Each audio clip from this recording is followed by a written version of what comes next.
Property isn't just driven by economics, it's driven by human behaviour, and right now, confidence has become the most valuable commodity in the Sydney property market. Well, g'day folks, it is Matt Hayson here with this week's edition of The Word.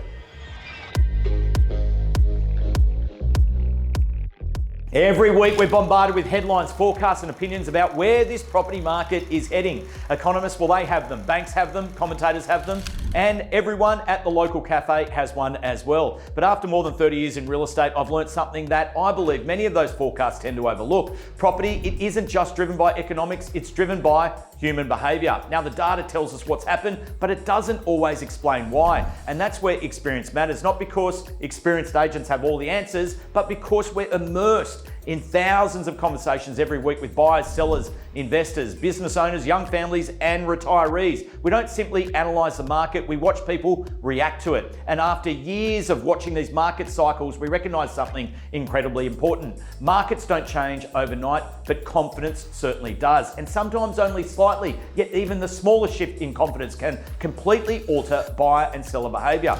A buyer who was ready to purchase 6 months ago, well, they suddenly wait. A seller who couldn't wait to move, well, they become hesitant. And a negotiation that once took hours is now stretching into weeks. Now, the property, it hasn't changed, but human psychology has. And that's why I've always believed sentiment deserves far more attention than it receives, because property markets aren't built on spreadsheets, they're built on humans making decisions. And this week, one headline stood out above all others. Australia is now facing its weakest decade of living standards growth since the First World War. Now, most people read that as an economic story. I read it as a confidence story. Now, when people feel like they're no longer getting ahead, they don't suddenly lose capacity to buy, they lose confidence in making those big decisions. And from where we're standing today, that's exactly what we're witnessing across the Sydney property market right now. Buyer capacity, it still exists, but confidence doesn't. And that distinction may very well be the defining characteristic of today's property market.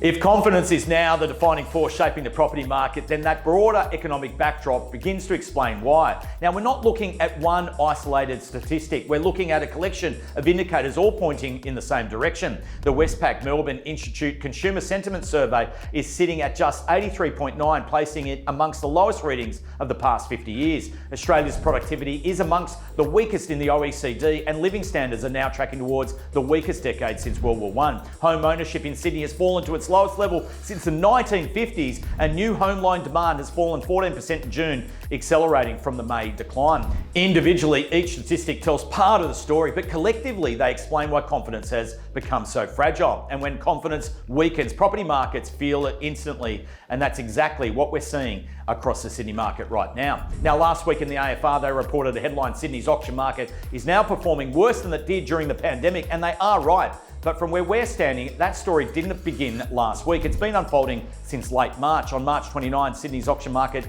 slipped below the 40% clearance rate, and 16 weeks later, confidence still hasn't returned. Last week delivered the weakest auction clearance rate so far in this cycle. SQM Research noted a final clearance rate of just 29.4% from 619 scheduled auctions. But perhaps the most revealing statistic isn't just the clearance rate itself, it's this. For 16 consecutive weeks now, fewer than 17% of every auction scheduled across Sydney has actually sold under the hammer. Not once has the market managed to break above that level. At the same time, we're watching listings starting to accumulate. Days on market are extending, and buyers are taking longer to make decisions. Negotiations, well, they are becoming more measured, and strong markets, they are driven by urgency. But today's market is being defined by hesitation. So what does this actually mean if you're thinking about making a move? Well, if you are selling in today's market, it requires a different mindset. Campaigns are taking longer. Buyers are completing far more due diligence, and every purchase is being scrutinised. That doesn't mean outstanding prices can't be achieved, they absolutely can, but strategy matters more than ever. Come to the market genuinely prepared to sell. Choose a selling method that reflects today's conditions, not yesterday's, and listen carefully to buyer feedback. The market isn't criticising your home, it's important to remember that. It's simply telling you how buyers are thinking in today's market. The sellers are achieving the strongest outcomes right now are those that are adapting to the market, not arguing with it. If you're buying, remember this: price adjustments have already arrived. From where we're standing, the market is months ahead of the headlines you're reading today. Don't build today's decisions around where forecasts of where prices might be in 6 or 12 months from now, history tells us those forecasts are regularly revised and they are often wrong. Make decisions based on today's market and your own financial position and your long-term objectives. And finally, for both buyers and sellers, property decisions have never purely been financial alone. Yes, price matters, it always will, but if price becomes the only factor driving your thinking, you risk overlooking the very reason why you wanted to move in the first place. Will this move improve your quality of life? Will it reduce financial pressure? Will it create new opportunities? Will it put your family in a better position? Only you can decide that and what those things are worth. Because while markets move in cycles, life keeps moving regardless, and confidence doesn't come from predicting the future, it comes from making well-informed decisions in the present. So that's what's going down in and around the property market this week. Thanks so much for watching. I look forward to catching you all next week.